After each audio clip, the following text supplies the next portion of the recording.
ሰላም ጤና ይስጥልን ተመልካቾቻችን፣ ይህ በሳምንት አንድ ጊዜ የሚቀርበው የእይታ ፕሮግራም ነው። እኔም ደረጀ ነኝ። ዛሬ ስለ ገዳ ስርዓት እንነጋገራለን። የገዳ ስርዓት አፍሪካ ውስጥ ረጅም እድሜ ካስቆጠሩት ተቋማት ውስጥ አንዱ ነው። ምን ያህል በኢትዮጵያኖች ዘንድ ይታወቃል? በተለይ በአማርኛ ተናጋሪው ዘንድ ወይም ኦሮምኛ በማይናገረው የህብረተሰብ አካል ዘንድ ገዳ ምን ያህል ይታወቃል? ስለ ገዳ ብዙ ተነግሯል፣ ብዙ ተጽፏል። አብዛኞቹ ጽሁፎች እንግሊዝኛ ናቸው፣ አብዛኞቹ ጽሁፎች ኦሮምኛ ናቸው። እነዚህ ጽሁፎች ተናጋሪውን በስተቀር ከተናጋሪው ውጭ ያለውን ቋንቋውን ከሚናገረው ውጭ ላለው መሰረት የሆነ ታሪክ አያስተምሩም፣ መሰረት ያለው ታሪክ አያስተምሩም። በመሆኑም ዛሬ ስለ ገዳ ስርዓት ማንነት፣ ምንጩን፣ ምን እያደረገ እንዳለና አባ ገዳ ራሱ ምን ማለት እንደሆነ የገዳ ስርዓት ውስጥ ስርዓቱን በማስተዋወቅ ስርዓቱን በመምራት ከሚገኙት አንዱን አባ ጨፌ ጫላ ሶሪን ይዘን ቀርበናል። አባ ጨፌ ጫላ ሶሪ እንኳን በደህና መጡ። እንኳን በደህና ቆያችሁ። አባ ጨፌ ጫላ ሶሪ ጉሚ ቶኩማ ኡቦቲ ገዳ በገነጋን ዱፍታኒ እሰኒለ በገነጋን ነው ይግደኒ። ዛሬ ከምንነጋገርባቸው ዋና ዋና ነገሮች ውስጥ የመጀመሪያው ገዳ ስርዓት ምንድነው ከሚለው እንጀምራለን። የገዳ ስርዓት ምንድነው? አባ ጨፌ ጫላ ሶሪ። የገዳ ስርዓት ስንል በውስጡ ብዙ ነገር የያዘ ነው። ኢኮኖሚያዊ፣ ፖለቲካዊ፣ ማህበራዊ፣ ሃይማኖታዊ፣ በፍጥረታትና በፈጣሪ መካከል ያለውንም ግንኙነት የሚጠበቅበት፣ የሰው ልጅ እኩልነት የሚጠበቅበት፣ መልካም ዲሞክራሲ የሚንጸባረቅበት ትልቅ የኦሮሞ መተዳደሪያ ስርዓት ነው። ይህ ስርዓት እንግዲህ ረጅም ዓመት ያስቆጠረ በኦሮሞ ዘንድ የሚተዳደሩበት የማንነት መገለጫ፣ የባህሉ፣ የኑሮው በየተፈጥሮ እንክብካቤን የሚጠብቅበት ሁሉን አቀፍ ስርዓት ነው። ትርጉሙ ሰፊ ነው። በውስጡ ብዙ ነገር ያዘለ ስርዓት ነው። የኦሮሞ ህዝብ በገዳ ስርዓት ነው የሚተዳደረው። በገዳ ስርዓት ነው የሚተዳደረው ስንል ምን ማለታችን ነው? መዋቅሮችስ አሉት ወይ? በምን መዋቅር በምን ስርዓት ነው የሚተዳደረው? እስቲ እሱን ይግለጹልኝ። የኦሮሞ ህዝብ በገዳ ስርዓት ሲተዳደር ለረጅም ዓመት ቆይቷል። የገዳ ስርዓት በመንግስት ስርም ሆኖ የገዳ ስርዓት ከመንግስት መዋቅር ከመንግስት ደንቦች ጋር የሚጋጭ ነገር አይደለም። ኦሮሞ በዚህ ስርዓት ይተዳደራል ስንል የታረቀው የተጣለው ግጭቶቹን የሚፈታበት፣ የራሱን ባህል ማንነት የሚያከብርበት፣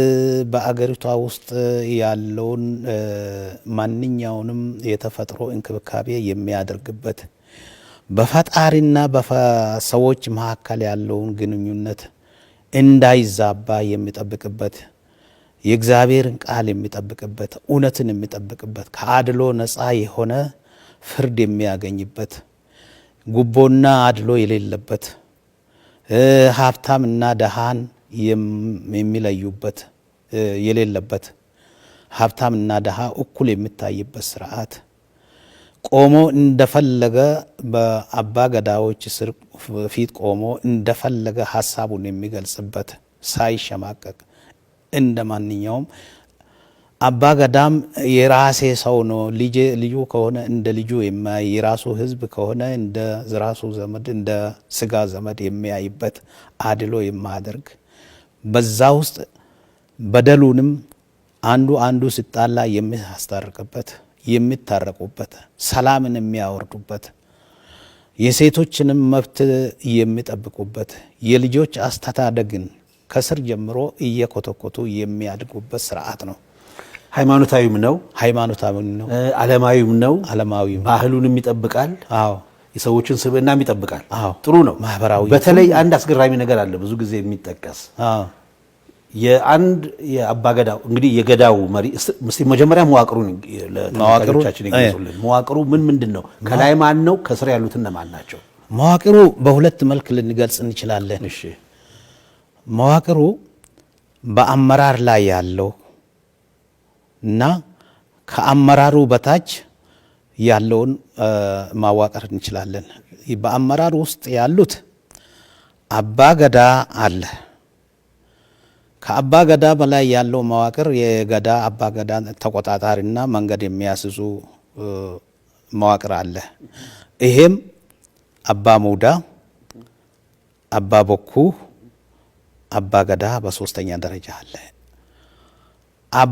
ከአባ ሙዳ ከሁሉ በላይ ሃይማኖታዊ ምንም ሳያዛባ አባገዳ አገሪቷን እንዲመራ በመሐላ ቃለ መሐላ አስገብቶ ወደ ህዝቡን እንዲያስተዳድር ቃለ መሐላ ያስገባው ነው አባ ሙዳ ከአባ ሙዳ በላይ አባ ዱጋ አለ ነው ምሎሩም አባ ዱጋ ማለት ዋቃ እግዚአብሔር ነው የእውነት አባት እግዚአብሔር ነው ከአባ ሙዳ በላይ እግዚአብሔር አለ የእግዚአብሔር ቃል የሚያስጠብቀው አባ ሙዳ አለ የገዳን አስተዳደራዊ እንዳይዛባ የሚቆጣጠር ደግሞ አባ ቦኩ አለ አባ ቦኩ አባ ገዳ በትክክል አገሪቱን እንዲመራ ህዝቡን እንዲመራ ይመክራል ከላይ ይቆጣጠራል ስልጣኑም እንዲገፈፍ የማድረግ መብት ስልጣን ይኖረዋል አባ ቦኩ በተለይም በቱለማ አካባቢ እና ከውስጡ ደግሞ በመዋቅሩ በአመራር ውስጥ ያሉት አባ ገዳ አባ ጨፌ አባ ሴራ አባ ሰዓ የኢኮኖሚ ልማት የኢኮኖሚ መምሪያ ኃላፊ ማለት ነው እንደ ሚኒስትሮች ነው አባ ጨፌ የገዳ ምክር ቤት አፈጉባኤ አሁን እርሶ የአባ ገዳዎች ምክር ቤት አፈጉባኤ ነው አባ ሴራ ህግ ኃላፊ በህግ ዳኛ ማለት ነው የህግ አማካሪ የህግ ክፍል ኃላፊ አባ አለንጋ የህግን እንዳይዛባ የሚጠብቅ ልክ ከመንግስት አካል የተወራረሰ ይመስላል እንግዲህ ማን እንደወረሰ አናቅም እና ፖሊስ መሆኑ ነው እሱ ፖሊስ አይደለም አባ አለንጋ ከፍርድ ቤት አቃቤ ህግ ነው እንዳይዛባ ህጉ እንዳይዛባ የሚጠብቅ አባ ሰዓ የኢኮኖሚ አባ ዱላ የጸጥታ ክፍል አባ ዱቢ ገዳ ውሳኔዎች ለህዝብ የሚያደርስና ይሄ መዋቅር የገዳ አመራር ማዕከላዊ አመራር ከአባ ገዳ ጋር ይሄን የሚሰበስበው አባ ገዳ ነው አባ ገዳ ሰዎች የሚወክላቸው ይሄንን ኃላፊነት የሚሰጣቸው አባ ገዳው ነው ከራሱ ፓርቲ ውስጥ ህዝብ ነው የሚመርጣቸው ምርጫ ላይ አልገባንም እንጂ ምርጫ ውስጥ ስንገባ እነግርሃለሁ ከህዝብ ከገዳ ይሄ ገዳ 5 ፓርቲ አለው ከአምስቱ ፓርቲ ስልጣን ላይ የሚወጣ አንዱ ፓርቲ ነው በገዳ ውስጥ ተሸናንፎ ስልጣን መያዝ አይቻልም ምረጡኝም ማለት አይቻልም ህዝቡ ነው መርጦ ይሆነኛል ይሄ ነው የሚሆነው ጥሩ ሰው ነበር ካስተዳደጉ ከገዳ ስርዓት ውስጥ አልፎ በስንት እርከን ውስጥ ነው የሚያልፈው ከኢቲመኮ ይነሳል ደበሌ ይሆናል ኩሳ ይሆናል ፎሌ ይሆናል ቆንዳላ ይሆናል ዶሪ ይሆናል ዶሪ ሲሆን ለስልጣን ለመቀበል የተዘጋጀ እድሜውም በዛው መጠን ነው የሚሄደው ከዛ ገዳ ይሆናል የገዳ ፓርቲ 5 ናቸው አሁን ስልጣን ያለው የቱለማን ስም ቢገልጽልህ ቤልባ ስልጣን ላይ ነው ያለው ከቤልባ የሚቀጥለው ሙደና ነው ከሙደና ሀልቺሳ ነው ከሀልቺሳ ሮበሌ ከሮበሌ ብርመጂ እኛ የነበርንበት ብርመጂ ነው 5ቱ እነዚህ ናቸው ይድገሟቸው ብርመጂ አሁን ስልጣን ላይ ከያዘው ዘንድሮ ነው የያዘው አሁን ስልጣን ላይ ያዘው ቤልባ የሚቀጥለው ሙደና የሚቀጥለው ሀልቺሳ ከሱ ቀጥሎ ሮበሌ ከሱ ቀጥሎ ብርመጂ ስለዚህ አሁን በተያያዘው ስርዓት አሁን በጠሩልኝ መንገድ ነው ስልጣን ላይ የሚወጡት እንጂ የውድድር ዘመቻ የለም። ይሄ አንዱን ጥሎ ለውድድር የሚሮጥበት ምክንያት የለም። ከስር የራሱን ግዳጅ እየተወጣ በዛ ስርዓት ውስጥ በራሱ ደረጃ ውስጥ ደበሌ በራሱ ደረጃ ውስጥ የደበሌነት የልጆች ከብት መጠበቅ፣ ጥጆቹን መጠበቅ፣ የልጅ ጨዋታ መጫወት፣ ገበጣ ምናምን በእድሜው የሚማሩትን ይማራሉ፣ ቁጥር ይማራሉ፣ በዛ ውስጥ ያድጋሉ። ወደ ደበሌነት አሁን ደበሌ የምንለው ቱለማ ውስጥ እትመኮ ነው የምንለው። በቦረና በጉጂ ደበሌ መጀመሪያ እርከን መነሻው ነው። ትንንሽ ልጆች ናቸው ማለት ነው። ከዛ ወደ የሚቀጥለው እርከን ሲገባ ከብት መጠበቅ ግዳጅ ውስጥ ይገባል ማለት ነው። ለወላጅ መላ ማን ይሆናል እሱ ጊዜ እሱ ደበሌ ነው። በቱለማ ደበሌ፣ በቦረና ገሜ ሁለተኛ እርከን ላይ ናቸው። እነዚህ አሁን ከብት መጠበቅ ይጀምራሉ። ብዙ ሳይርቁ እድሜያቸው ከ8 እስከ 16 ዓመት ያሉ ናቸው። ትንሽ ምንም አይሉም። ከዛ በኋላ ኩሳ ወይም የዚህ ፎሌ ነው የምንለው፣ ኩሳ ነው የምንለው። ኩሳ እንደ ፖሊስ የሚያገለግል ነው። የአገር ውስጥ ደህንነት እንደ ፖሊስ የሚያገለግል ይሆናል። ከዛ ኩሳ 8 ዓመት አገልግሎ ወደሚቀጥለው ሲያልፍ ዶሪ ራባ በቱለማ ቆንዳላ ነው የምንሉት። ይሄ አሁን የገዳ አስተዳደርን ስርዓት የሚለማመድበት ነው። ከነሱ ጋር ይሄዳል፣ ከገዳዎች ጋር ይሄዳል። ሲደረግ የነበረውን ይማራል፣ ያጠናል። ከራባ ቀጥሎ ዶሪ ማለት ስልጣን ለመረከብ ፈረስ ገዝቶ ሁሉን ነገር ራሱን አዘጋጅቶ ለስልጣን የሚዘጋጅበት ነው። ለስልጣን ሲዘጋጅ አጠቃላይ ወደ ስልጣን ገዳ ይሆናሉ እነሱ። አሁን አጠቃላይ ገዳ በሚሆኑበት ጊዜ ከገዳ ውስጥ አባ ገዳዎችና ስራ አመራር ይመረጣል። ስራ አመራሩን የሚመርጠው ህዝብ ነው። ህዝቡ እንዴት ነው? እነማን ናቸው? አባ ሴራዎች፣ አባ ቦኮዎች፣ ቀደም ሲል በገዳ ላይ የነበሩ ሀዩዎች ይሰበሰቡና ከአስተዳደጉ ጀምሮ ያለውን አጥና ክራይቴሪያ አለው። ክራይቴሪያው በጣም ከባድ ነው። ክራይቴሪያዎቹ የተወሰኑትን ልንገርህ። እጁ ያልቆሸሸ ይላል። በመጀመሪያ ሙስና ውስጥ ያልገባ፣ ሰው ያልገደለ፣ ሰው ያልፈነከተ፣ የሰው ደም ያላፈሰሰ፣ በሰው ላይ ግፍ ያልሰራ፣ የሰውን ሴት ያልጠለፈ ያላስጠለፈ፣ እጁ የሰው ንጹህ የሰውን ሀብት ያልነካ፣ በራሱ ላብ የኖረ የመጀመሪያ ይሄ ነው። እጁ ያልቆሸሸ ይባላል። ሀነም ያርክን ጥሮፍ ነው። ሁለተኛ ትዳር ያለው፣ ምስት አግብቶ ቤተሰቡን በሚገባ ያስተዳደረ፣ ከችግር ያወጣ። ቤተሰቡን ያላስተዳደረ ሰው አገር አይሰጠውም። አገር አስተዳደር ተብሎ አይሰጠውም። የቤተሰቡ ማንነት ይጠናል። ቤተሰቡ ልጆቹ እንዴት ናቸው? ሰካራም አለው እዛ ውስጥ፣ ሌባ አለው እዛ ውስጥ ቤተሰቡ ውስጥ። ይሄም እንከን ካለው ለምርጫ አበቃው። አፋን ኦሮሞ ዳማል ጀዳማ ነማ ማቲ ኢሳ ሀላ ጋሪ ዳምቡልች ከነናነ ከናች ሲፍነ ማቲ ኢሳ ስርት ከንቀበኝ ይቶረ። በጣም ጥሩ ነው። ቤተሰብ ማስተዳደር ነው ትልቁ ቁም ነገር። ከዛ ነው እሱም ቤተሰብ ያላስተዳደረ አገር አይሰጠውም።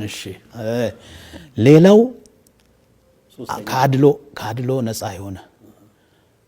ነፃ የሆነ ለሰው ልጅ ጥሩ ነገር ሲሰራ የቆየና እዚህ የደረሰ፣ ያልዋሸ፣ ጉረኛ ያልሆነ፣ መተተኛ ያልሆነ፣ ጦንቃይ ቤት ያልሄደ፣ በራሱ ላይ ብቻ እየደከመ፣ ይሄ ነው።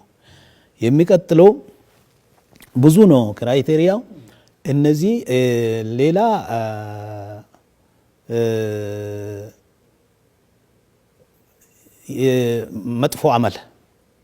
መጥፎ አመል የሌለው፣ ያልሰከረ፣ ሰክሮ የማይሳደብ፣ ከሰው ጋር ሰላማዊ ግንኙነት፣ በሰው ዘንድ ፍቅር ያለው፣ በሰው ዘንድ ተወዳጅነት ያለው፣ ይሄ ይታያል። ሌላው የኦሮሞን ባህል ጠንቅቆ ያወቀ፣ ታሪኩንም ባህሉንም የገዳን ሕጉንም ጠንቅቆ ያወቀ፣ እነዚህ እንደ መስፈርቶች ይቀመጣሉ። ስልጣንን እንግዲህ እነዚህ መስፈርቶች ያሟሉ አባ ገዳና የስራ አመራር ኮሚቴዎች የስራ አስፈጻሚ ማለት ነው። እነሱ በዚህ ነው የሚመረጡት። በዚህ ክራይቴሪያ ነው። ዋናዎቹን ነው የጠቀስኩልህ። ክራይቴሪያውን ብዙ በጥቃቅን ነገሮች በውስጡ አለ። በጣም ጨዋነትን ያሳያል። አዎ እዚህ መጽሐፍ ውስጥ አለ። ይሄ ሁሉ በኦሮምኛ ነው የተጻፈው። እሺ ኢሬቻና ገዳ እዚህ መጽሐፍ ውስጥ አለ። ኢሬቻ ፊ ገዳ 39ኛ ገጽ ላይ ይሄ እንደዚህ አሁን የጠቀስኩ በኦሮምኛ ነው እንጂ የተጻፈው አለ። አሁን ሌላው ይሄንን አመራር ከተመረጠ በኋላ ዝም ብሎ አገር ምራ ብሎ ተብሎ አይሰጠውም። ከዚህ ደግሞ አስገዳጅ ነገር አለው። አስገዳጁ ነገር ምንድን ነው? እነዚህ ሰዎች ህዝቡን እንዳይበድሉ፣ ከገዳ ስርዓት ውጪ እንዳይፈርዱ፣ በአገርም በሰውም በተፈጥሮም በማንኛውም ሰው ልጅ ላይ መጥፎ ነገር እንዳይሰሩ ህጉን ተከትሎ እንዲሰሩ ቃለ መሐላ አለ። ይሄ ቃለ መሐላ ከባድ ነው። አሁን መንግስት ስልጣን ይሰጥና ቃለ መሐላው ልል ነው። የገዳ ቃለ መሐላ ግን ከባድ ነው። እንዴት ነው የሚፈጸመው? ይሄንን አድሎ ቅድም የጠቀስኩልህ አድሎ ያላደረገ በአድሎ ላልፈርድ እነዛን ላላደርግ ከዚህ በፊት አላደረገም ወደፊት እንዳያደርግ ስልጣን ተጠቅሜ ይሄንን ካደረግኩ የወለድኩት ልጅ አይደግልኝ ነው። ያፈራሁት ሀብት አይባረክልኝ። ፈጣሪ ይሄን ሁሉ ይንሳኝ። አፋን ኦሮሞ ላነት ኢልሞን አልፈዱናን ጉደቲን ያፈራሁት ቀቤኛን ሆረደና ሚጃይን ኢብደት ታነቁ እሳት ውስጥ ይጨመር እሳት ጃለለ ነማ ና ደፍሲሱ የህዝብ ፍቅር ይንሳኝ። አዎ እና እነዚህ መሐላን የሚያስፈጽመው አባ ሙዳ ነው። ይሄ ከባድ መሐላ እኮ ነው። ከባድ መሐላ የወለድኩት ልጅ አይደግልኝ፣ የሰው ፍቅር ይንሳኝ፣ ያፈራሁትን ሀብት አይባረክልኝ ማለት በጣም ትልቅ ፈጣሪ ሁሉን ይንሳኝ። አዎ ብቸኛ ሆነ በቃ። ይሄ በልጁ የሚምል ሰው ህጉን አያፈርስም፣ በሰው ላይ መጥፎ አይሰራም። በዚህ በገዳ ህጎች ላይ ይሄንን እንዳይሰራ አንድ ምሳሌ ልንገርህ። በገዳ ህግ ውስጥ ጅብ ሌሊት የመሄድ መብት አለው። ቀን የመሄድ ለሰው ይለቃል።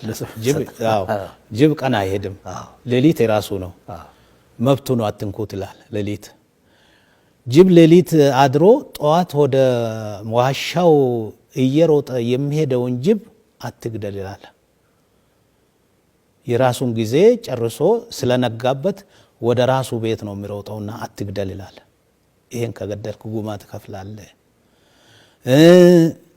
ወልዶ ቡችላዎቹም በስሩ ይዞ የሚያጠባ ጅብ ስታይ አትግደል ይላል። እነዛ ህፃናቶቹ ጡት ነው የሚፈልጉ፣ በዛ ነው የሚኖሩት፣ ሌላ መብላት ስለማይችሉ አትግደል ይላል።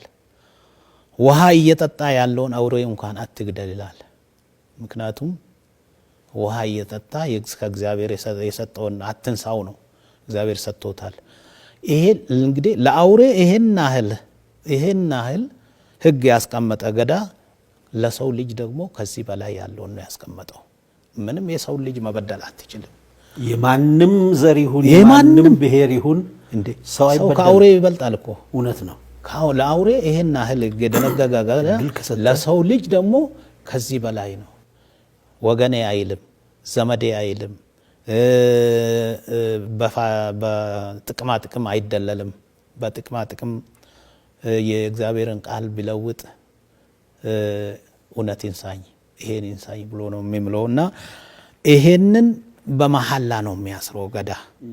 በዚህ በቃለ መሐላ የአስተዳደርን እንትን የተቀበሉ የገዳ አመራር አባሎች ለህዝቡ ታማኝ ነው የሚሆኑት። አይነኩም። ሙስና የሚባል ነገር ገዳ ውስጥ የለም። ብትነካም ያችን ነው የምታስታውሰው። ልጅህን ትወዳለህ አይደለም? ልጅህ ህይወትን አሳልፈህ ትሰጣለህ ለልጅህ። ለብር ልጅህን አትለውጥም። እና ያን ያህል እየጠበቀ ያለውና 8 ዓመት የአመራር ጊዜውን እስከሚጨርስ ድረስ እነዚህ ቃሎች እጅን ቃል ጠብቆ ነው የሚኖረው። ህጉን ማያዛባ 8ቱን ዓመት ጨረሰ።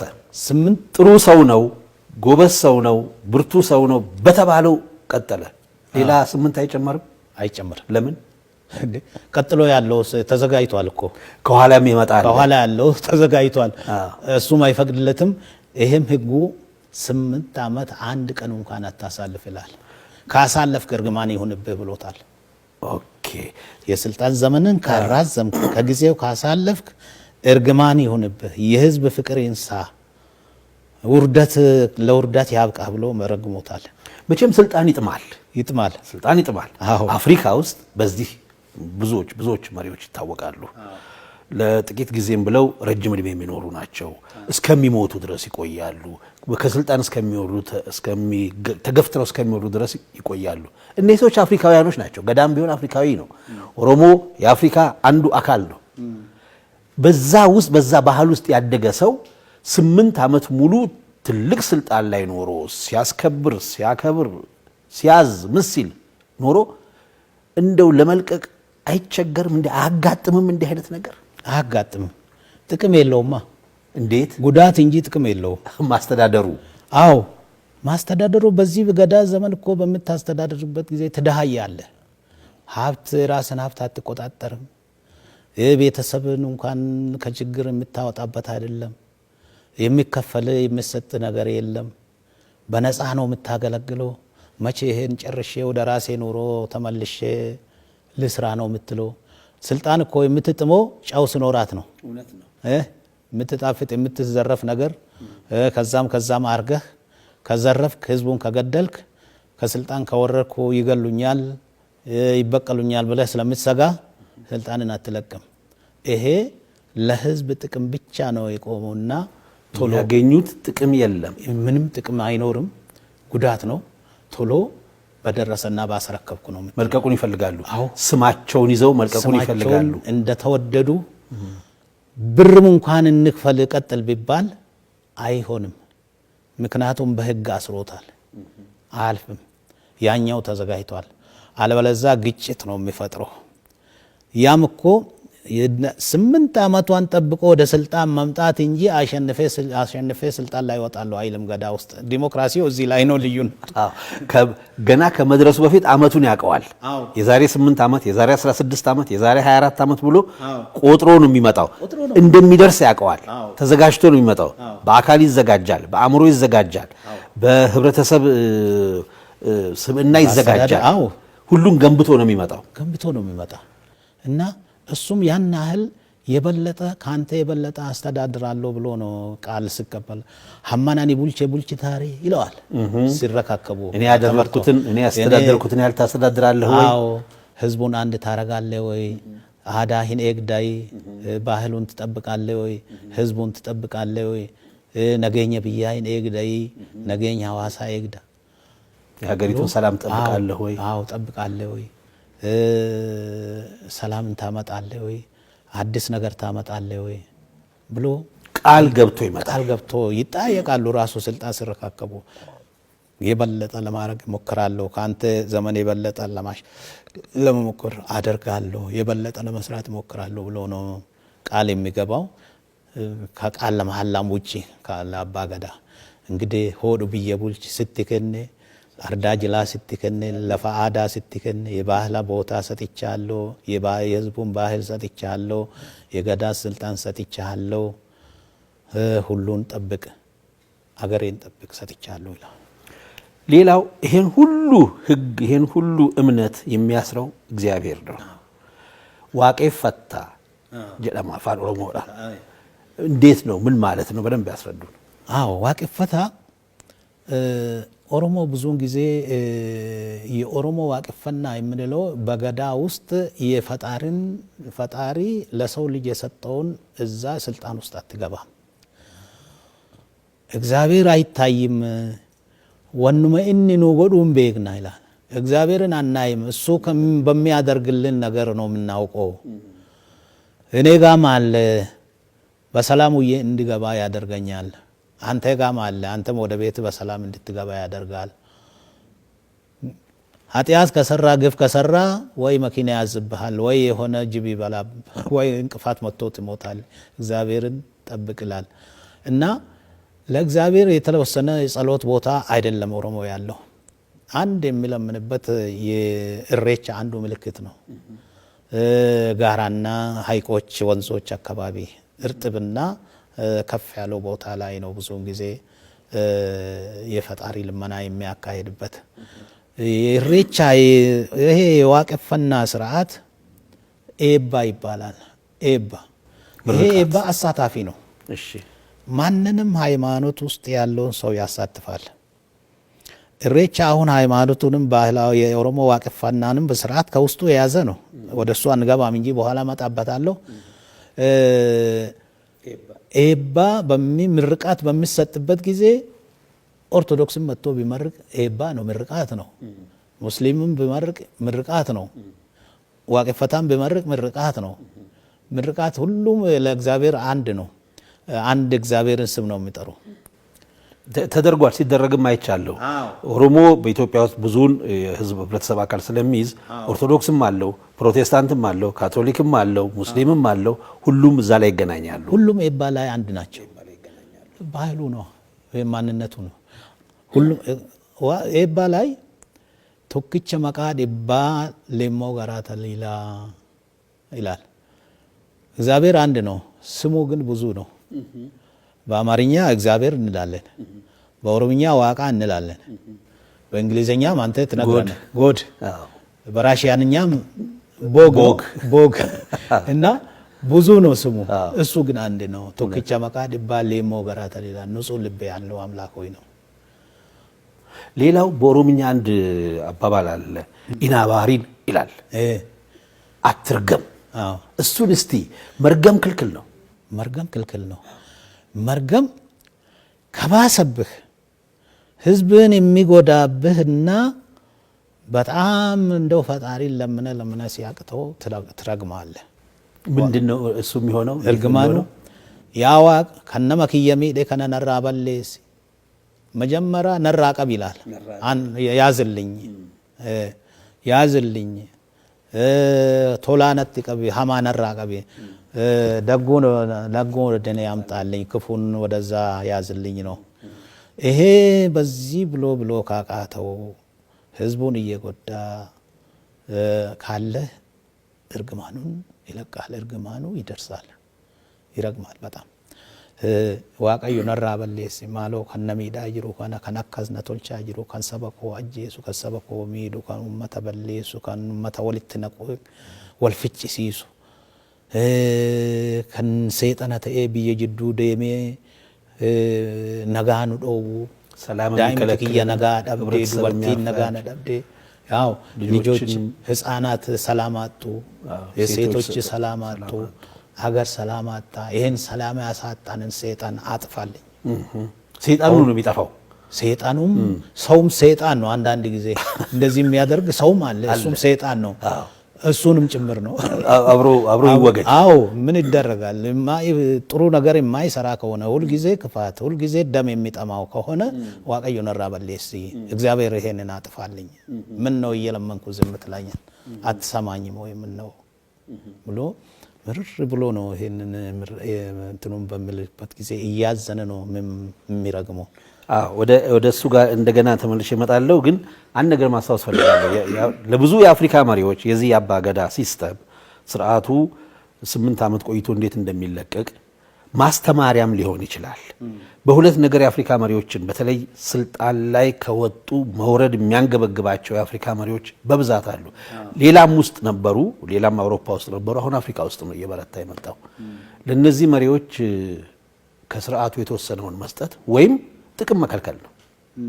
ጥቅም ካጣ ይወርዳል። ጥቅም ነው እዛ የሚያቆያቸው። እንደገና ስጋት ያደርጋሉ። በጥቅሙ አላግባብ ይበለጽጋሉ፣ በስልጣን ይባልጋሉ። ከዛ መውረድ አይፈልጉም። ሲወርዱ ህግ ይጠብቃቸዋል፣ ሲወርዱ ፍርድ ቤት ይጠብቃቸዋል። ያ ነገር እንዳይሆን ስለሚፈልጉ እዛ ይቆያሉ። ገዳ ውስጥ ስህተት እንዳይሰራ ቃል ገብቷል። ህዝብ አለ በአካባቢው የሚያየው፣ ቃል ያስገባውም ክፍል አለ፣ እግዚአብሔርንም ይፈራል። እንደገና ከስሩ የሚከተል አለ። እሱ ከቆየ ያኛው መግቢያ ያጣል። ይሄ ስርዓት በመኖሩ የገዳ ስርዓት እስካሁን ድረስ ለብዙ ሺህ ዓመታት በሰላም ኖሯል። ወደ እርጥቧ ሳርና ውሃ ጋር ላምጣዎት። እዚቹ ላይ ትንሽ የገዳ ዲሞክራሲና የዓለም ዲሞክራሲ ልዩነት እዚህ ላይ እየገለጽኩ ባልፍ ይሻላል። የዓለም ዲሞክራሲ ለስልጣን ምረጡኝ ብሎ ይወዳደራል። ህዝቡ ቢወደውም ባይወደውም ብዙ ትፎዞ ብዙ ደጋፊዎችን ያፈራና በገንዘብ የሚገዛና ይመረጣል። በገዳ ውስጥ ምረጡኝ የለም። የምርጫ ቅስቀሳ የለም። ምረጡኝ የለም። የሚመረጠው ማን እንደሆነም አያውቅም። ራሱ ተመራጩ እነዛ ሀዩዎች፣ የሀገር ሽማግሌ አዋቂዎች፣ የገዳ አካላት ባለስልጣናት ቀደም ብሎ ስልጣንም ኖሯቸው ከገዳ 5ቱ ገዳ አባላት ተዋቅሮ እነዛ እገሌ የእገሌ ልጅ ከታች ጀምሮ የገዳ ስርዓት ሳጓድል በሁሉም እርከን ውስጥ በሚገባ አልፏል። ለህዝብ ይሄን ሲሰራ ኖረዋል፣ ሲያስታርቅ ኖረዋል፣ እውቀት አለው ብሎ መርጦ የቀኑ ቀን ነው የሚያስታውቀው። የዕለት ዕለት የገሌን ልጅ ይዛችሁ አምጡ፣ እሱ ነው አባ ገዳ ይላሉ።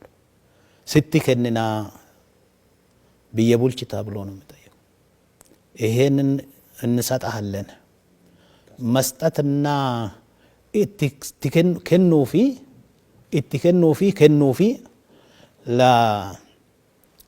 ለሁለት ልዩነት አለው። እትከኑን ለተወሰነ ጊዜ መስጠት ነው። ከኑፍን እንደ ሀብት እንደ መስጠት ነው። ሁለቱ ቃል ልዩነት አለ። ስትከንን ብየቡልችታ ይሉና ፈቃደኝነትን ይጠይቃል።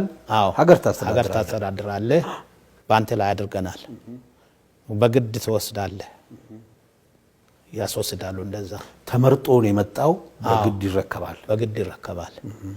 ሁለተኛ ቃለ መሐላው ከባድ ነው። ዓለም ዲሞክራሲ ቃለ መሐላው ልል ነው። የገዳ የዓለም ምርጫ ልል ነው፣ ኖሚናል ነው። ዝም ብሎ ምንም ህገ መንግስቱን ላከብር ቃል ገባለሁ ብሎ ይሄንን ካፈረስኩ ግን እንዲህ አድርገኛ አይልም። የለም ይሄንን ህዝቡን ከከዳው ሀብታምና በጥቅም ህዝቡን ከለወጥኩ እንዲህ ካደረግኩ እግዚአብሔር ልጅ አንሳኝ ሀብት ይንሳኝ ብሎ የሚል የለም። ሌላው አንድ ምንድነው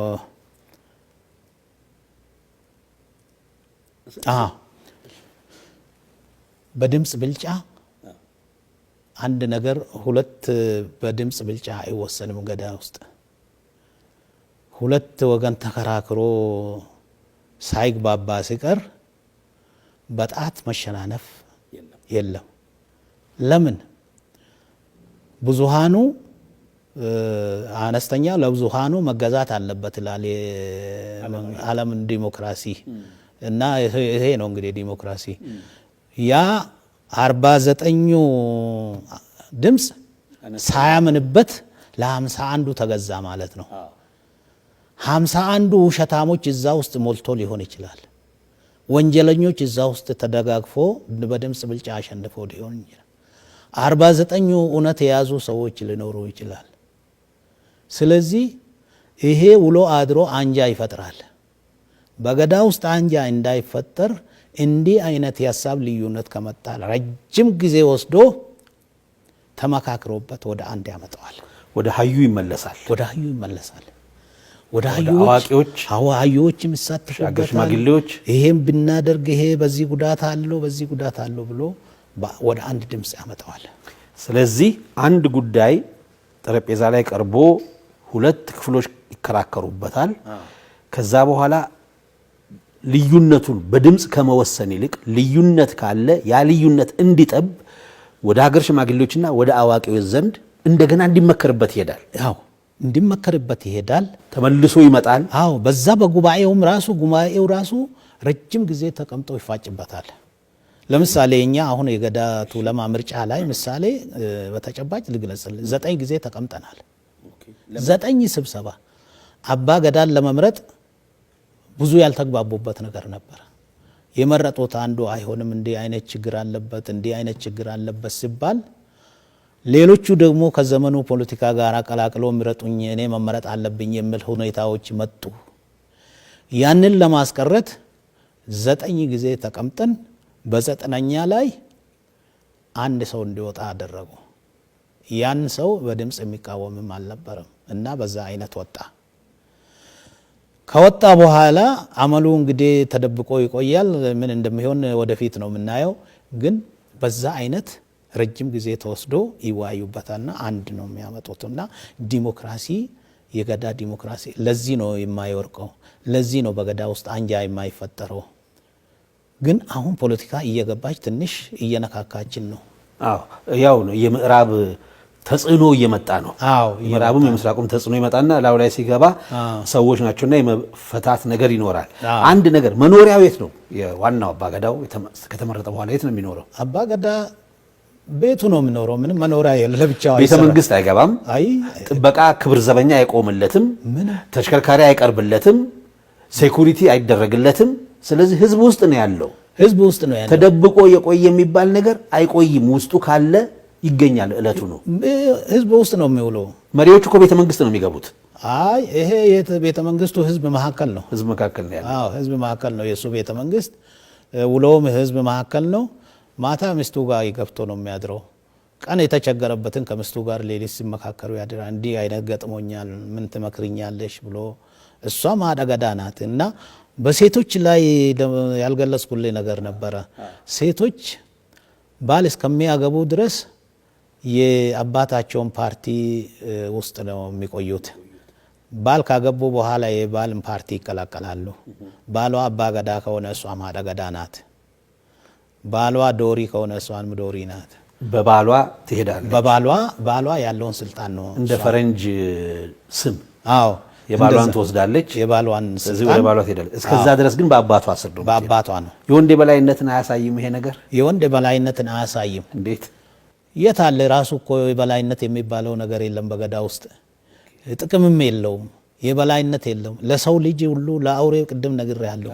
ለአውሬ ጥሩ የሰራ ሰው ለሰው ልጅ መጥፎ አይሰራም። እርግጥ የኑሮ ሁኔታ ሴቶች በቤት ወንድ በውጪ የሚሰሩት የስራ ድርሻ አለ። የስራ ድርሻ አንዳንድ ሰዎች እንደ ተጽዕኖ አድርጎ ነው። ሴቶች ለምን አባገዳ አይሆንም ብሎ የሚያቀርቡም አለ። የማይሆኑበት ምክንያቶች አሉ። ምክንያቶቹ ሴቶች ልጅ ያጠባሉ። ልጅን አስለቅሳ የህዝብን ለማስታረቅ ጉባኤ ውስጥ መዋል አትችልም። ከቤት ህፃን እያስለቀሰች ከቤት ልጇ እየተራበ። ስለዚህ አባገዳ ከሆንክ የህዝብ ጉዳይ ከገጠመ የራስን ምግብ እንኳን ትተህ ነው የምትሄደው። ያን ሁሉ የስራ ድርሻ ተከፋፍሎ ነው እንጂ ስልጣን ተይዞ የገዳ ስልጣን ለመጨቆኛ ያነስ ስለማይጠቀሙበት የአባገዳ ስርዓት ተፈጥሮንም መጨቆኛ መሳሪያ አይደለም። ተፈጥሮንም ይጠብቃል። የተፈጥሮን ልዩነት ይጠብቃል። እናት ከልጇ ልትለይ የማትችልበት ምክንያት አለ። በተፈጥሮ የመውለድም ጊዜ አለ። ወልዶም አራስ ቤት መቀመጥ አለ። ስለዚህ በዛን ጊዜ እንደ አባገዳው ልታገለግል አትችልም። ለምን? እንዴት አርጋ ነው ቤት እኮ የምትይዘው? እሷ ባትኖር እኮ እሷ አባገዳ አይሆንም። የሱን ድርሻ አባገዳነት የምታበቃው እሷ ናት። አዎ እሷ ባትኖር እሱም አባገዳ አይሆንም። በእንዲህ አይነት ነው የምትተረጉሙት። ትርጓሜው ደስ ያሰኛል። ሴቷ የምትሰራው በተፈጥሮ የተሰጣት ትልቅ ኃላፊነት አለ። ያንን መስራቷ ራሱ ለስርዓቱ ትልቅ ድጋፍ ያደርጋል። ያንን እኮ ደበሌና እትመኮን ኮትኮታ የምታሳድገው እሷ ናት። እናት ነች። አዎ እናት ናት። እናትና ቤት የቀሩ ሽማግሌዎች ከገዳሞጂ በገዳ ስርዓት ውስጥ ስርዓቱን ጨርሶ በጡረታ 80 ዓመት ሲሞላው ቤት ከልጆች ጋር ይውላል። እናቶችና ገዳሞጂ እነዛ ልጆች ኮትኩቶ ያሳድጋሉ በገዳ ስርዓት ውስጥ። ስለዚህ ድርሻ አላቸው። ስለዚህ ኮትኩቶ የሚያሳድጉ እነሱ ናቸው። አሁን የአባገዳው ባለቤት ሀቲ ገዳ ጀለምቲ ሀዳ ገዳ ጀለምቲ እና እሷ ማለት ፈርስት ሌዲ መሆኗ ነው። አዎ ቀዳማዊ እመቤት ትሉ የለም? አዎ የኛም እንደዛው ናት እኮ። ሌላው ይሄ ዛፍ ባህር እና ወርካ የመምረጡ ጉዳይ ላይ እንነጋገር። ባህርና ዋርካ ተራራ የሚመረጥበት እንትን አለ። በተለይም ወርካ ብዙውን ጊዜ ገዳ ከስሩ ተቀምጦ እንደ አዳራሽ የሚወያይበት የእርቅ ቦታ ነው። ተፈጥሮ የሰጠው አዳራሽ ተፈጥሮ የሰጠው አካ ሲመርቁ እንኳን አካ ደሜ ኦዳ በበለዱ አካ ሄደ ኦዳ ለፈቀበዱ ይላል። የኦዳ የዋርካ ስር እንደ ቅርንጫፉ ሰፊ ብዙ ነው። አዎ እንደዛ መሬት ያዘ እንደሱ ስፋ ብሎ ነው የሚመርቁትና ጥላው ሰፊ ነው። ዘመናዊ አዳራሽ አንስም ብዙ ሰው ይይዛል። አዎ እሱን ለእርቅ ለስብሰባ ይጠቀሙበታል። ኦዳ ስር መጥፎ ነገር አይሰራም፣ እነሱ የሚቀመጡበት ኦዳ ለዚህ ይመረጣል። ወንዝ የሚመረጠው ኦሮሞ አንድ የሚያምንበት አለ። የሰው ልጅ መጀመሪያ ሲፈጠር ተራራ ላይ ተፈጠረ። ከተራራ ላይ ወርዶ ውሃ ሊጠጣ ስል የእግዚአብሔር ቃል እግዚአብሔር ሲጠራ ዞር ብሎ ሲያይ በድንጋጤ ሁለት ቦታ ተከፈለ፣ ሁለት አካል ሆነ። አንዱ አካል ሴት፣ አንዱ አካል ወንድ ሆነ። ስለዚህ ወንዝ ዳርና ውሃ አካባቢ የእግዚአብሔር የሰው ልጅ ተአምር የሰራበት ነው። የሰው ልጅ እንዲራባ በምክንያት የፈጠረው ተአምር የሰራበት የእግዚአብሔር ቃል ትልቁ ቃል ያለበት መራባት የተጀመረበት ስለሆነ እዛ ቦታ ሆኖ ነው እሬቻ የሚወጣው። ለፈጣሪ ምስጋና። እሬቻ ምንድን ነው? እሬቻ እንግዲህ እሬቻ ማለት እሬቻ ከኦሮሞ ባህል አመታዊ ባህል ትልቁ ባህል እሬቻ ነው። እሬቻ የምስጋናና የልመና ቀን ነው። ትልቅ የምስጋናና የልመና ቀን ነው። ምስጋናና ምረቃ በኤባ ውስጥ የሚገለጹ ናቸው እንጂ ራሱን የቻለ ጸሎት የለውም። አዎ እሬቻ የሚወጣው እጁ ላይ የምትያዘው ሳር አለች አይደለም? ሳርና የመስቀል አበባ አባቦ ብራ አባቦ መስቀል አፊ መግረጂዳ ሳርና እርጥብ ሳርና የመስቀል አበባ አለች አይደለም? ቢጫዋ እሷ በጣም ሽታ አላት። የልምላሜና የፍሬ ምልክት ነው። ሳር የእርጥብነት ምልክት ነው። ያቺ አበባ ደግሞ መስከረም ውስጥ ነው የምትገኘው። እሬቻ እሷ ናት።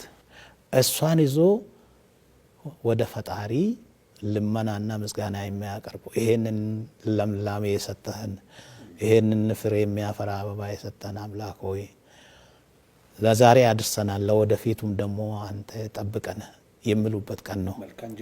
መልካ ውሃ ዳር ሆኖ ይሄንን እንደውም እሬቻ ከጥምቀተ ባህር ጋር ይገናኛል፣ ከጥምቀት ጋር ይገናኛል።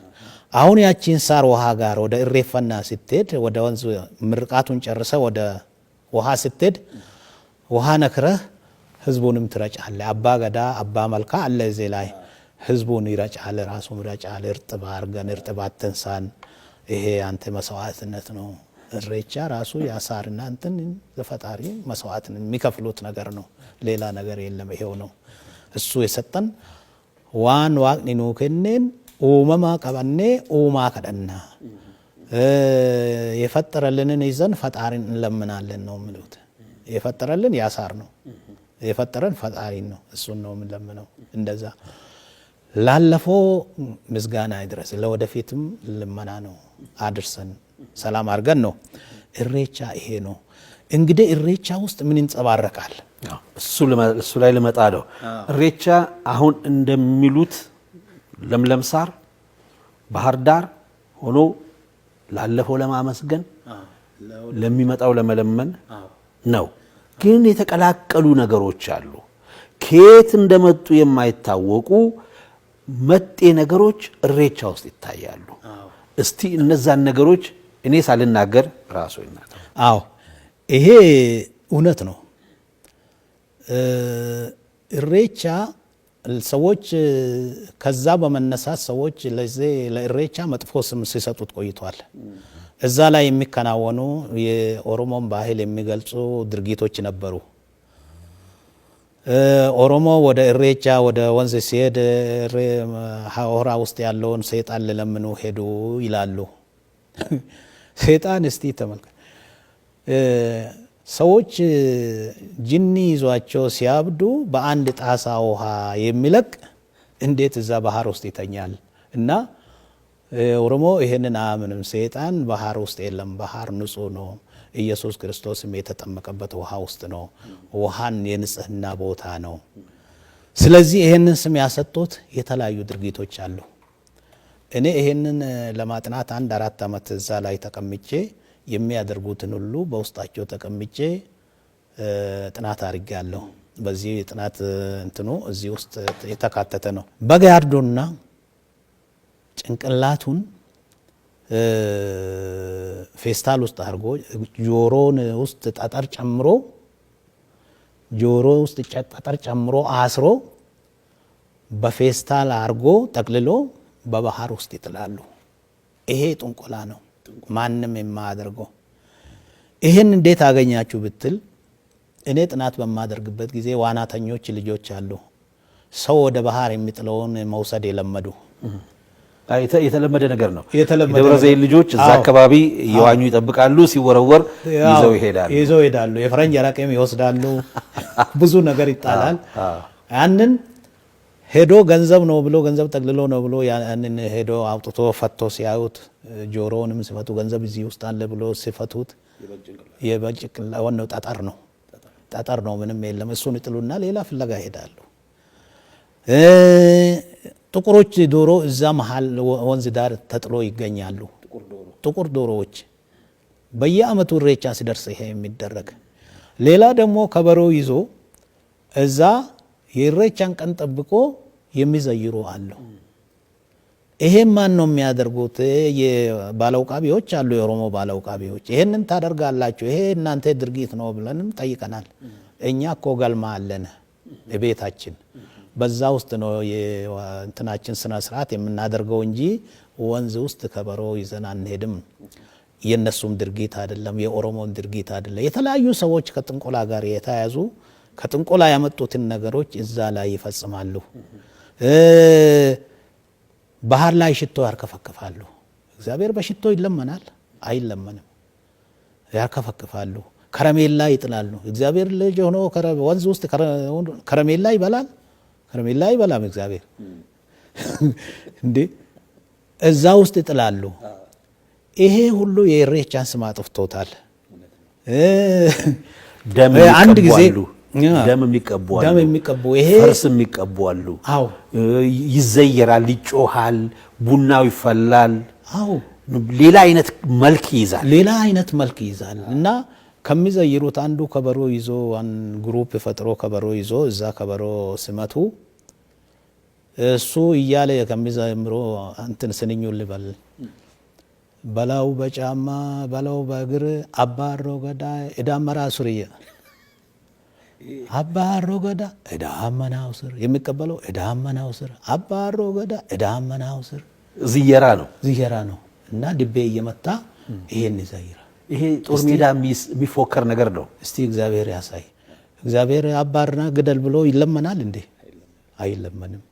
እና ይሄ ሌላ ከጥንቆላ ከምን ከመጥፎ ከኦሮሞ ባህል ጋር ውጪ የሆነ ድርጊቶች በብዛት እዛ ሲፈጸሙ ኖራል። እኛ ከልክለናል። ተከለከለ። ጥሩ ነው። ሲከለከል በኦሮምኛ ፕሮግራም ላይ አይቻለሁ። እርሶም ሲናገሩ አባ ገዳ በየነ ሰንበቶም ሲናገሩ አይቻለሁ የተናገራችሁት። በአማርኛ ግን ለህዝብ አልደረሰም።